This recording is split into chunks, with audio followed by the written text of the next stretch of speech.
አቶ ደረጀ ለአቢጌል የአባትነት ጥግን አሳያት።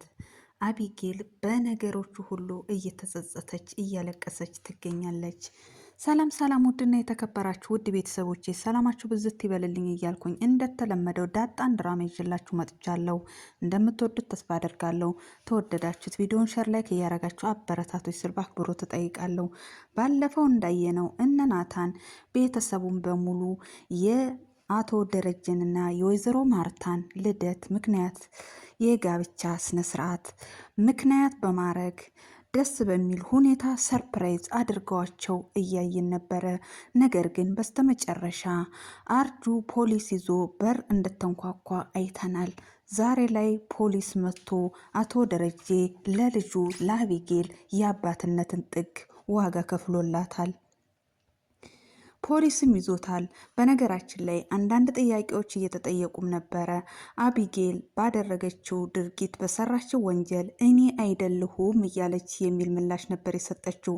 አቶ ደረጀ አቢጌል ብዙ ውጣ ውረድ ያየባት ስታስቸግረው የነበረ አባትነቱን እንዲጠላ ያደረገችበት ሰዓት ላይ ሁሉ ደርሶም ነበረ። ዛሬ ላይ ግን እሱ ለልጁ የከፈለው ዋጋ እሷን እንዲጸጽታት አድርጓል። እሷ በሰራችው ወንጀል እሱ ሁሉም የኔ ስራ ነው፣ የተቀበረውም ከግቢ ውስጥ ነው በማለት እውነታውን በመናገር ራሱን አሳልፎ እንዲሰጥም አድርጓል። አቢጌል ግን በተጠየቀችው ጥያቄ እሷ ባደረገችው ድርጊት አባቷን አሳልፋ ሰጥታ ለተጠየቀችውም ጥያቄ አይ እኔ አይደለሁም በፍጹም የሚል ምላሽም ነበር የመለሰችው። ደረጀም እሷ አይደለችም እኔ ነኝ፣ ለችግሩ ተጠያቂ እኔ ሆናለሁ በማለት በጣም ልቡን ሰብሮት የልጁ ድርጊት አሳልፎ እራሱን እንዲሰጥ አድርጎታል። የአባትነትን ጥግ አሳይቷል። አቢጌል ብዙ እንዳስከፋችውም ምንም ቂምን ቢይዝባት ዛሬ ላይ እሷ ላይ በደረሰው ችግር እራሱን አሳልፎ እንዲሰጥ ሆኗል ማለት ነው። ይህ ሁሉ የሆነበት ምክንያት አባት ለልጁ ምን ያህል ዋጋ እንደሚከፍል አባት በልጁ ቢከፋም ነገር ግን በልጁ ላይ በሚደርሰው ችግር ምንም አይነት ችግር ቢደርስ ዋጋ እንደሚከፍልና ለልጁ መስዋዕትነት እንደሚከፍል ያሳየን ትምህርት ነው። ሁላችንም እዚህ ጋር ከአቶ ደረጀ የተማርነው ትምህርት ልጅ ምንም አይነት ክፉ ብትሆን አባት ግን ምንም አይነት ችግር ቢደርስ ልጁን አሳልፎ እንደማይሰጥ ከሱ ተምረናል። ወይዘሮ ማርታም እንግዲህ አንቺ ባደረግሽው ነገር አባትሽ አይያዝም እያለች ስትልም ነበር። እሷም የእናትነት ስሜቷ ውስጧንም እየበላት ነበር ይሄን ስታደርግም የነበረችው። አቢጌልን በነገሩ በጣም ተጸጽታ ግን አባቴ የሚወደኝ አይመስለኝም ነበር፣ ለካስ እንደዚህ ይወደኛል፣ እስከ ዛሬ ድረስ ሲያሰቃየኝ የነበረው ለካስ ከልቡ አይደለም እያለች እሷም በጣም ተጸጽታ እያለቀሰችም ነበረ። ይህ ስራዋ አቢጌል ለአቶ ደረጀ የደረሰበት ድርጊት እኔ ሄጄ ራሴን እሰጣለሁ እያለችም እንግዲህ እዚህ ደረጃ ላይ ደርሳለች። ዳጣም በጣም ተጨንቃለች። እሷም በአባቷ ምክንያት በጣም ተጨናንቃ ራሴን አሳልፌ እሰጣለሁ የሚል ላይ ደርሳለች። ቤተሰቡ በጣም ተጨንቋል። በዚሁም አጋጣሚ አቢጌል የሰራችው ድርጊት ራሷን ያስተምራታል ብለን አስበናል። ምክንያቱም እስከ ዛሬ ለምታደርገው ድርጊት እውነተኛ ነኝ እኔ ነኝ እውነት፣ እሱም ቢሆን ሊገለኝ መጣ እንጂ እኔ አልሄድኩበትም። ሊገለኝ የመጣን ሰው ደግሞ ራሴን መከላከል የኔ ፋንታ ነው። ስለዚህ ያደረግኩት ድርጊት ምንም ወንጀል አይደለም እውነት ነው እያለች ስትከራከር ራሷን ጥፋተኛ እንዳልሆነች ስታደርግ ነበር። ዛሬ ላይ ፖሊሶች መጥተው አባቷ ሲያዝ፣ ነገር ግን አባቷ ለሷ የከፈለላት ዋጋ ውስጧን ስለጸጽታት በጣም ተጸጽታ አባዬ እኔ ባደረግኩት እኔ በሰራሁት ወንጀል እንዴትስ ይያዛል እያለች እያለቀሰችና ራሷን ወደ ራሷ እንደምትመልስ የምታደርግ ትመስላለች። ምክንያቱም አቢጌል እስከ ዛሬ ድረስ ለምታደርጋቸው ነገሮች አቶ ደረጀ እባክሽ ተይ እያለ እስከ መጨረሻ ጥግ ድረስ እሷን ወደ ነበረችበት ወደ ጥሩ ተግባር ለመመለስ ጥሯል። ነገር ግን አቢጌል የምትመለስ ልጅ አልነበረችም። ናታንም እንደዛው። ወይዘሮ ማርታም ልጇን እንደዚሁ ወደ ጥሩ ደረጃ እንደምትደርስ እሷም በጥሩ ተግባር እንድታድግላት ስትመክራት ነበር። እንዳለ ቤተሰቦቹ አቢጌልን እንደሚወዷትና በትምህርቷም ጎበዝ እንደሆነች እሷም ደግሞ ከእንደዚህ አይነት ድርጊቷ ተቆጥባ መልካም መልካም ነገር ሀሳቦችንና ጥሩ ጥሩ ነገር የምታስብ ለወሬ መሽቀዳደሟን እንድትተው አንዳንድ ነገሮችን ቤተሰብ በሙሉ እሷን ሲመክራት ነበረ። ነገር ግን አቢጌል በዛን ሰዓት ምንም ሊገባት ስላልቻለ እያሏት ያሉ ነገር ሁሉ ለሷ መጥፎ አድርጋ ነበር ስታስብ የነበረው። አቢጌል ለቤተሰቦቿ ሁሉ ክፉ ነበረች።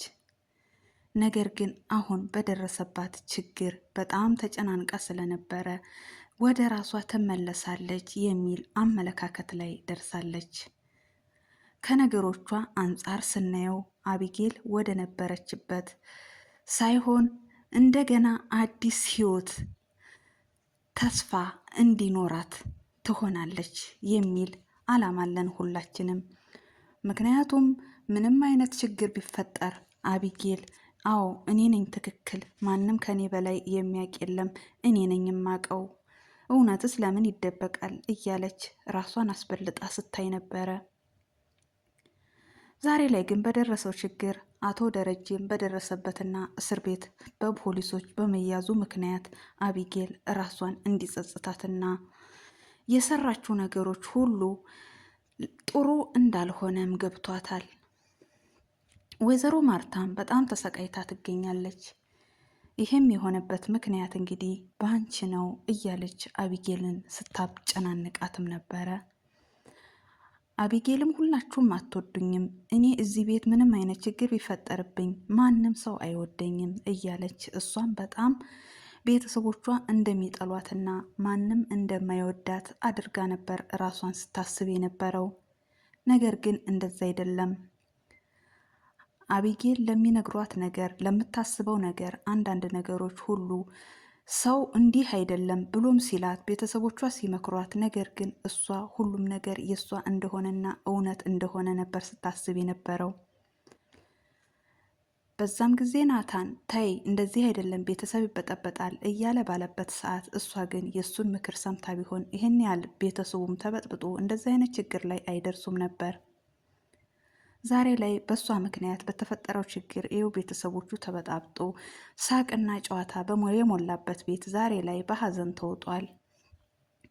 አቶ ደረጀም ወደ እስር ቤቱ ገብቷል። እንዳጣም እኔ ለአባቴ ዋጋ ከፍላለው እያለች እየፎከረችም ትገኛለች። በእርግጥ እንዳጣ ታደርገዋለች።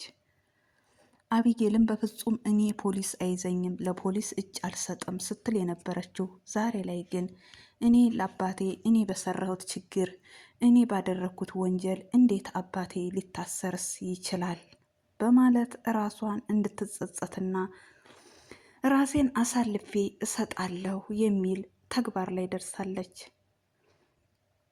ዳጣ ድራማ በእውነት ከንክሱ ብዙ ትምህርት ተምረናል። ምክንያቱም እኛ ለአባቶቻችን ለቤተሰቦቻችን ምንም አይነት ክፉ ብንሆን፣ ነገር ግን ቤተሰቦቻችን ልጆቻቸውን በክፉ ተግባር በከባድ ነገር አሳልፈው እንደማይሰጡና ለልጆቻቸው ዋጋ እንዴት አድርገው መክፈል እንደሚችሉ እየተማርንበት በጣም አሳዛኝና ደስ የሚል ትምህርት ነው አቶ ደረጀ ያሳየን። ይሄ ብቻ ሳይሆን ድራማዎቻቸው በጣም በውስጡ የያዙት አስተማሪና ምን አይነት እውቀት ከነሱ መቅሰም እንዳለብን፣ ነገሮች ተበላሽተው ሲመጡ በምን አይነት መንገድ አስተካክለን መመለስ እንዳለብን ከነሱ ድራማዎች ተምረናል። ውድ ቤተሰቦቼ መጨረሻውስ ምን ይሆን?